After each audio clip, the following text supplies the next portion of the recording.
Hi, welcome to another video.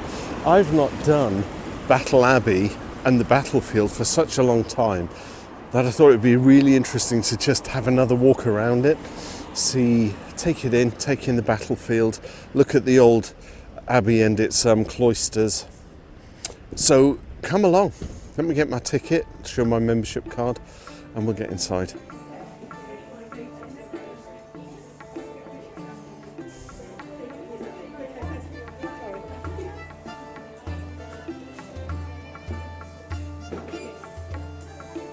So of course, the gift shop, which you normally get at the end of a walk, but they've got it at the beginning because there's only one entrance and exit. But there we'll sell all sorts of paraphernalia for battlefield type stuff, right? Anyway, let's get out. The actual walk to the battlefield is closed today, but I can stand on the perimeter of it. So things to see. You've got the old school, you've got the restaurant, and you've got the abbey. So let's walk through here. Might do the abbey first, and then maybe I should do the field first, just in case it rains. But I'll do the abbey first, and then we'll have a look at the battlefield. So coming out past the old school, which would have been the abbot's house. I believe it was the abbot's house. Now, just in case you didn't know, October the 14th, 1066, decisive battle, changed England forever. Prior to William coming over, it was a Saxon stronghold. And William had claim to the throne. Was it Alfred that passed away? And the Bayeux tapestry kind of depicts Harold, being pointed to, as if to say, you shall be my heir. Now, in those days, the king was elected. So although, I want to say Alfred didn't have an heir, Harold Godwinson was elected as the king. Now, the Bayeux tapestry actually shows somewhere in the line where Harold had gone over with several of his knights and had saved some of William's knights in a marshy bog. And so they became allies. But in terms of the contention to the throne of England, Harold had kind of forfeited it. It suggested that he had made a pledge or a promise over some sacred objects that William would take the throne. Harold was king for a short period of time. The contested crown was also contested by Harald Hardrada of Norway. He had a distant claim, so he was coming over from Norway or Denmark across the North Sea. Harold took his troops up to fight him at Stamford Bridge, and he won the battle. And then he had sort of three days to get down here to fight William, who had landed at Pevensey, just down the coast. I'm standing in front of the abbey. We'll go in a minute. But the abbey is purported to be the location where Harold died. Again, many people now dispute that it was Harold who had an arrow in his eye. I'll believe that. I'm always going to believe that because that's what I was taught at school. But it's suggested that he was actually just pulled off his horse and hacked to bit. And this stone here says the traditional site of the high altar of Battle Abbey, founded to commemorate the victory of Duke William on the 14th of October 1066. I don't know if you can see that. The high, I can hardly see it. The high altar was placed to the spot where King Harold died, to mark the spot. So this is the high altar. Actually, let's have a look at this. I don't think I'm going to tell you all the history anymore, because you kind of know it, don't you? It's just nice to walk around.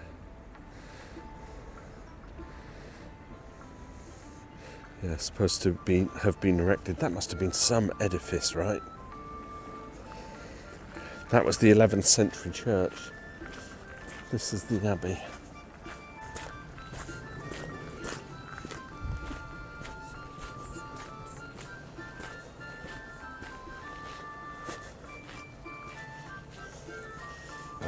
doesn't that look special? Looks kind of amazing. I think we'll go inside, shall we? A little stroll around Battle Abbey and the battlefields. So this, although the abbey was built 1087 perhaps, these were extensively rebuilt in the 13th century, so the 1200s. It's amazing, isn't it?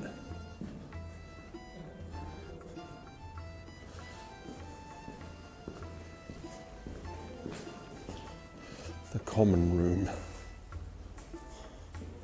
Are you picking that up? Common room as it might have looked in the 13th century. Bring a coat if you come in here. I did a video here with the kids to do the Kings and Queens of England from Horrible Histories.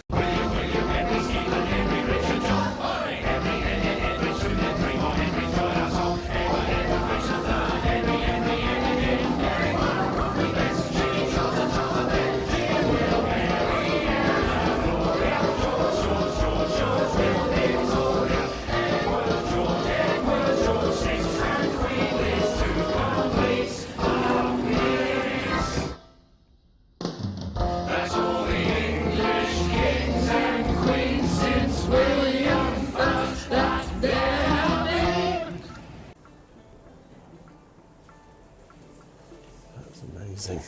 So this is all underneath the abbey. The novices' room, traditionally been identified as a day room for the novices. Here they were trained by a novice master in the rule of Saint Benedict, founder and inspiration of the Benedictine order. It looks like an old fireplace. I'd like to think they had windows in the 13th century. Just following my nose here, people. A staircase that goes out. Oh, it doesn't go anywhere. Look at those old ruins, aren't they amazing?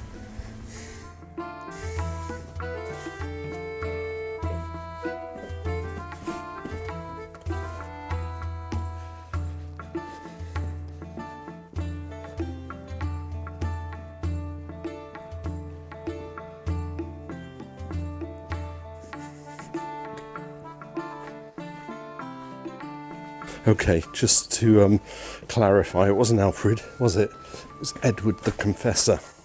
What he was confessing of, I have no idea. But it was Edward the Confessor who, on his deathbed, pointed to William, purportedly, to Harold. I feel like I'm Danny Kaye in The Court Jester. And the pestle with the vessel as the bruiser. So Edward the Confessor died. Harold takes the throne. He has it for a short time. William the Conqueror comes over, claims his right to the throne, and the rest is history. So here's the great battlefield. So you've got the rest of the abbey and the walls. But we're standing on Senlac Hill. And so Harold and his troops were stationed all along Senlac Hill at the top here, 7,000 men. They've closed off the walk. Ordinarily you can actually walk around the whole perimeter of the battlefield, and starting from that direction you can follow it round, and it then winds its way back up here. So this is Senlac Hill. This is where Harold was with 7,000 troops, militia. No horsebacks, archers and infantry. William was coming up from the bottom of the hill. He had archers, he had infantry, he also had knights on horses. And on two occasions the horses tried to, I think the battle goes that the archers fired their arrows to no effect. The knights on their horses came up the hill and actually were unable to break through the first stronghold of Harold's men.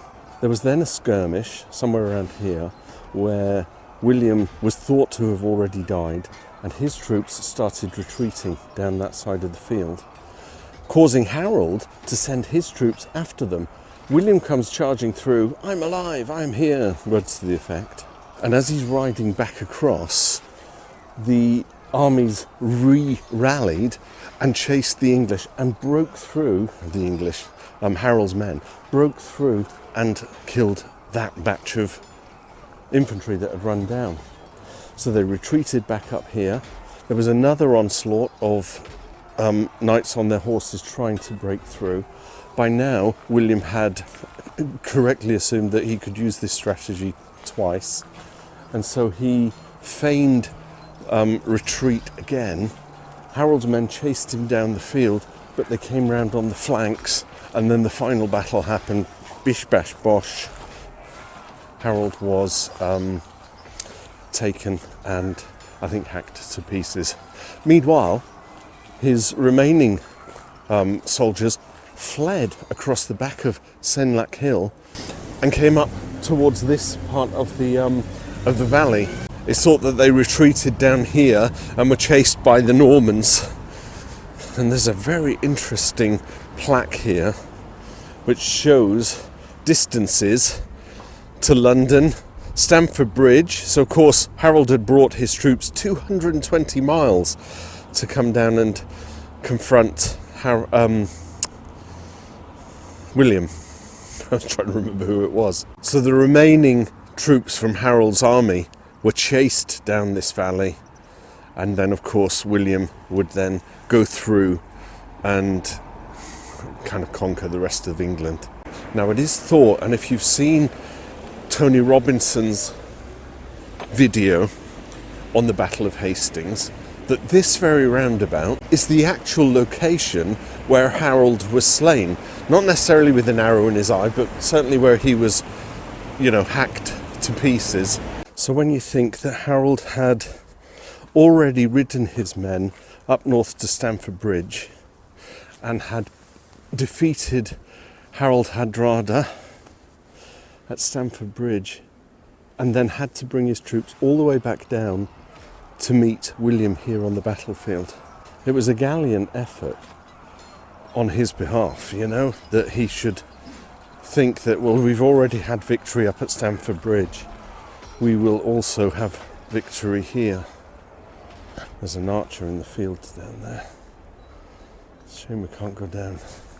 But yeah, the course of British history, it was only England in those days, wasn't it? As a nation, you had Scotland as a nation, Wales, well, it was all kind of Viking, Danes, it was the Saxons, the Angles, wasn't even an established how we know it now. And I think the Normans coming over bucked the trend and set the standard.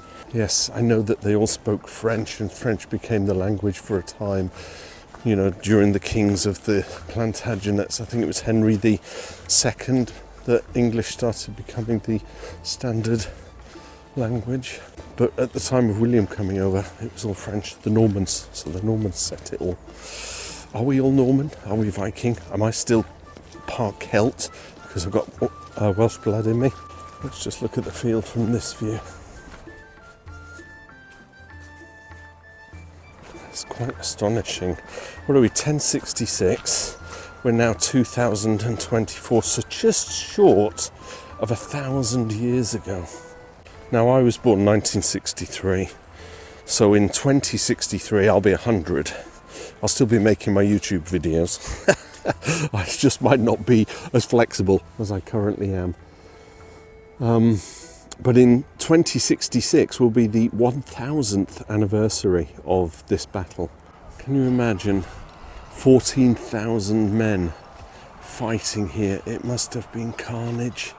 And in fact, the Bayeux Tapestry does show some severe depiction of savagery, chopped limbs, chopped heads. So all in all, I don't think it's, unless you can get out onto the field, which they've closed off for now, That makes this a really pleasant visit because you can have an hour's perimeter walk around the whole battlefield. And what they've done, they've put up some posts and structures. There's a little statue of an archer over there. There's an arrow in the field there. And I do think that they've actually put a lot of effort into drawing you here so that you can experience the whole thing, not just the ruined abbey. Yeah, it's definitely worth coming to visit. I didn't look at the price for the entrance, but I'll put it on the screen now. So you think historic battle site and abbey. That's what you come to visit. William the Conqueror founded Battle Abbey in 1070 as a memorial to the Battle of Hastings and as an act of atonement for the bloodshed. Kind of what I said earlier. Oh, actually, so what that there is just the dormitory. So where I originally stood and where the slab is, that was the original high altar and the nave. So that would have been the abbey. And that where we stood was the dormitory with the cloisters underneath. That's all that's left. And apart from the big house. Yeah, so there you go. There's the grounds of the main abbey. This is the dormitory range. That is the dining hall. There's not a lot left of it, is there?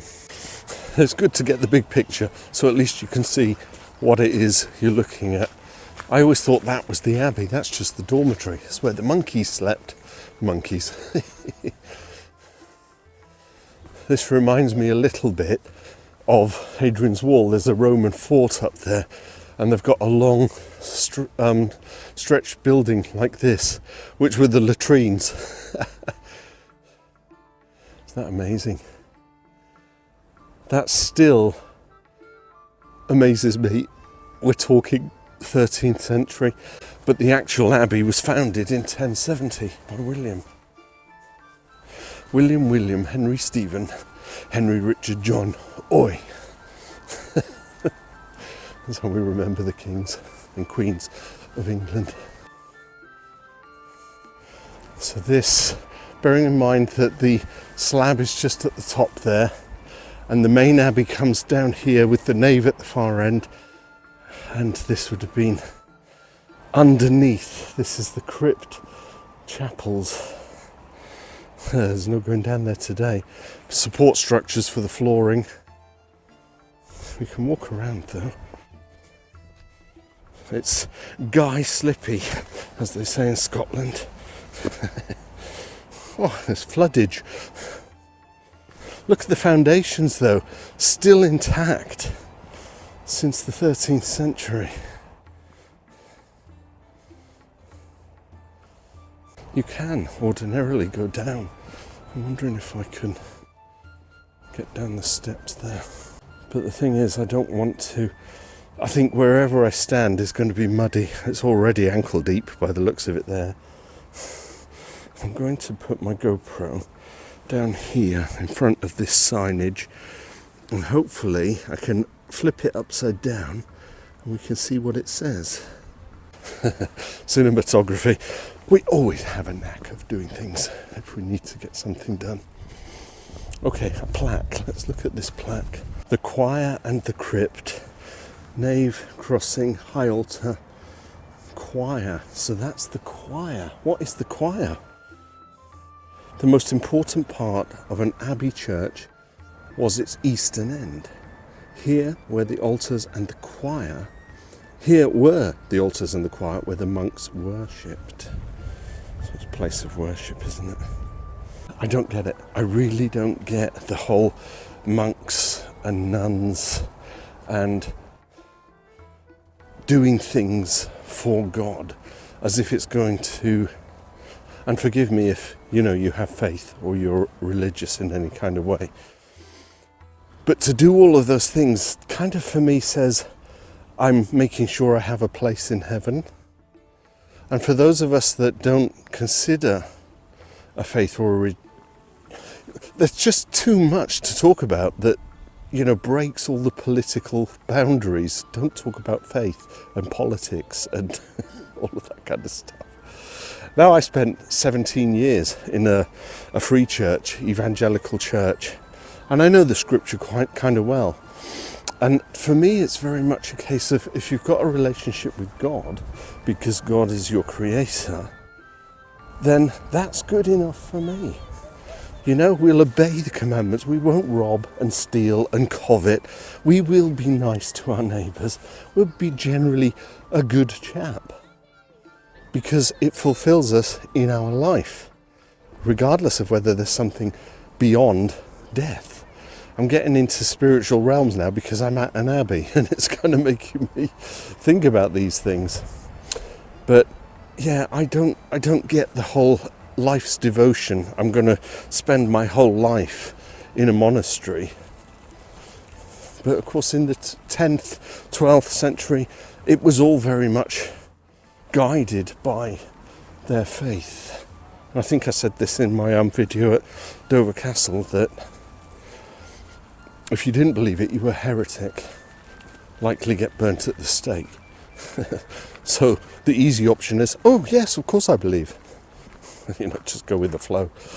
I think we'll go back through here, back to the entrance, because it may well be that we can go up into the tower if it's open. What a fool! Start talking about those things on an open platform. I'm bound to get all sorts of comments now, aren't I?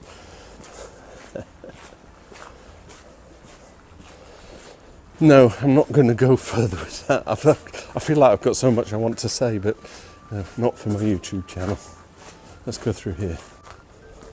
Anyway, this is where I wanted to come, because I think we can actually get inside this building. And this might be the last thing I need to look at while I'm here at Battle Abbey. Battle Abbey and Battlefield, right? And there's a restaurant, so I might get a coffee as well. Steep steps and uneven surface. I need to use the rope to actually support myself going up.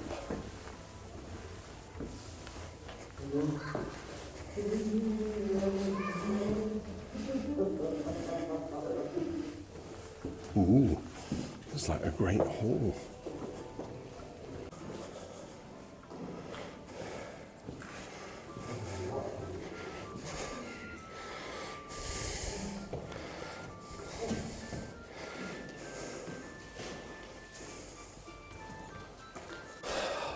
Quite spectacular, that. All the architecture. That's an exit only, so I think we'll go up somewhere and come down that way. So we'll see how that goes when we come round. The Abbey as a great lord. Pause to read. Nice to see they were taking personal hygiene into consideration. Corporal punishment. Disobedient monks could be chastised using corporal punishment. That's certainly going to get them to heaven, isn't it? See my previous comment. Personal worship.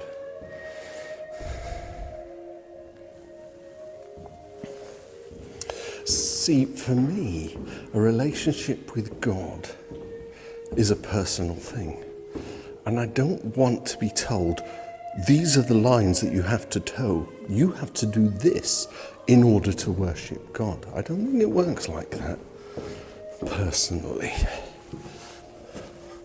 So I don't think I could have ever been a monk, because I don't like people telling me what I should and shouldn't do in order to worship God. Well, I'm going up, so I think this goes... Oh, nice, the Cloisters Arcade. Well, I've not been up here before, so I'm going to go all the way up and then come back down to the next level. Oh, we get out onto the top. Great. I didn't realise you could get up onto the main tower.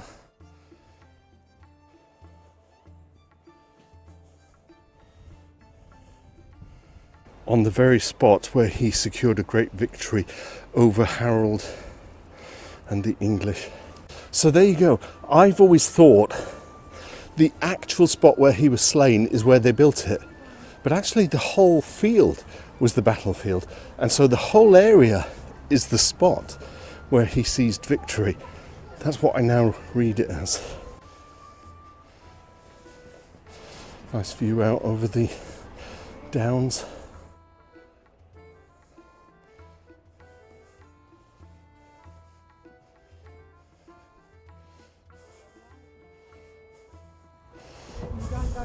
I can see my car from here. I can almost see my house from here. I can't, obviously. There's some miles away. Battletown and Abbey Estates.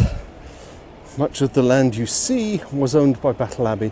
William the Conqueror granted the monastery all the land within a radius 1.5 miles to the abbey. The abbots of Battle had power over both church and secular life. I can feel the anger brewing in me. They had power. They're basically the militia of their day, but they're religious. Let us go down because it says exit. I think this gets us down into the next section. Hey folks, I didn't want my video to be of religious conviction or anything like that. It's just the way this place is making me feel. So I don't know where I am. I'm in the next level up, so the Cloisters Arcade. Let's just have a look and see what we've got here. Can you read old buildings? If you look closely, you can find clues to how they have been changed by different people who have lived in them. Clue. The Duke and Duchess of Cleveland. Oh look, 1857 Battle Abbey was bought by the future Duke and Duchess of Cleveland. They renovated the residence in the former abbot's house, removing some of the original features. So I guess that's what this is, look, original features, which are open for touching, ever so gently of course.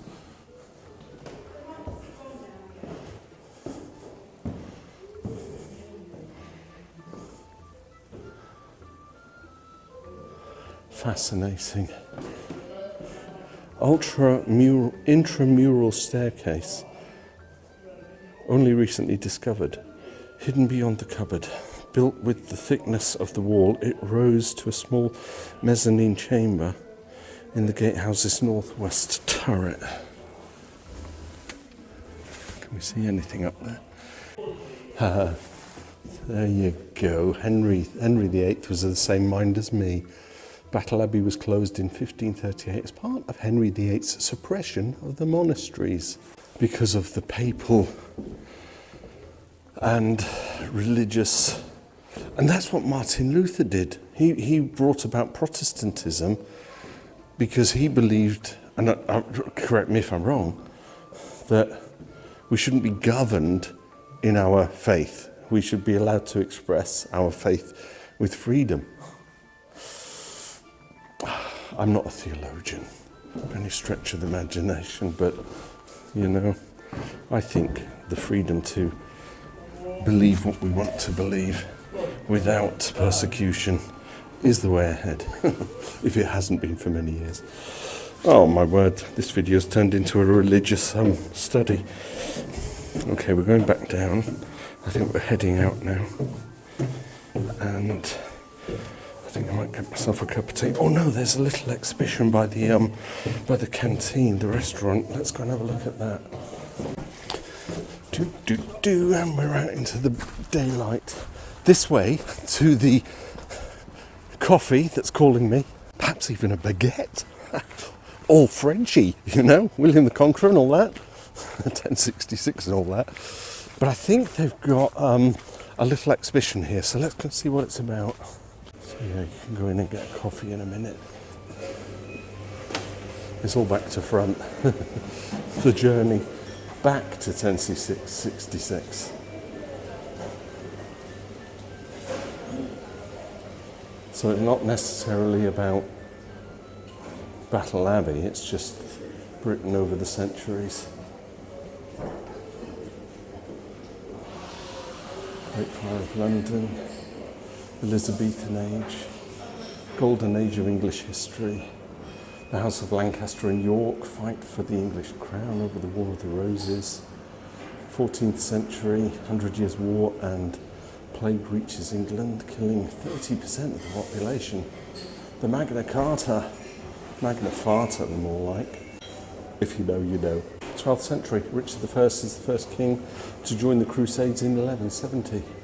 Spent something like 6 weeks in England during all his reign. Let's have a look down here. 11th century Domesday Book, commissioned by William the Conqueror, as a record of all his possessions. It's the oldest survey in England, containing details of over 13,000 settlements. Domesday Book. It is the year 1066. Well, this is interesting. I'm going to show it to you, but, you know, obviously you would need to come and visit it yourself. They turned round and deliberately pretended to flee. That's what I said. Encouraging each other with joyful shouts, some thousands of English rushed to the sea. The Normans, suddenly wheeling round their horses. So I don't think I'll show you the whole movie that they've got going on there, because it would be copyright, and yeah, come here yourself and view it. But what they've got here, a little bit of information on the English weapons, the armour, the Norman weapons. So they had some lances. It's amazing. Oh, here we go. The Norman invaders probably numbered between 5,000 and 7,000 men. And we knew that Harold had 7,000 men. Now, Harold had just come back. It's astonishing. He'd travelled all the way up to Stamford Bridge, fought the Vikings, had victory over the Vikings, then had to bring his troops all the way back down here to do another battle.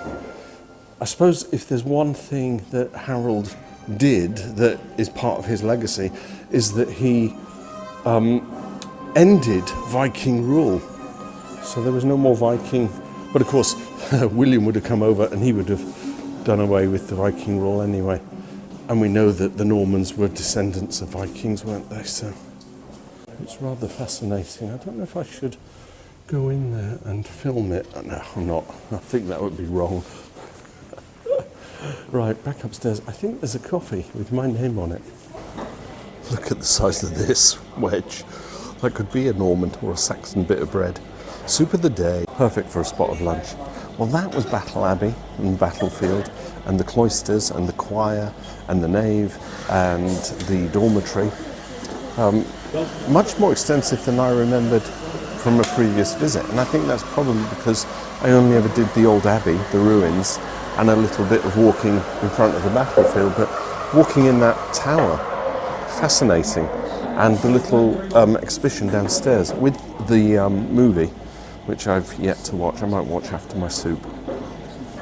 So apologise if I upset or ruffled any people's feathers about the religious comments. And I think I might have that little disclaimer that they always put when something goes wrong. I'm sorry for any inconvenience caused. Thanks for joining me on this another Tudor Travels adventure, and I will see you in another video. I'm going to leave you with some of these inscriptions on the wall. They're very interesting. The last one makes me laugh. Bye for now.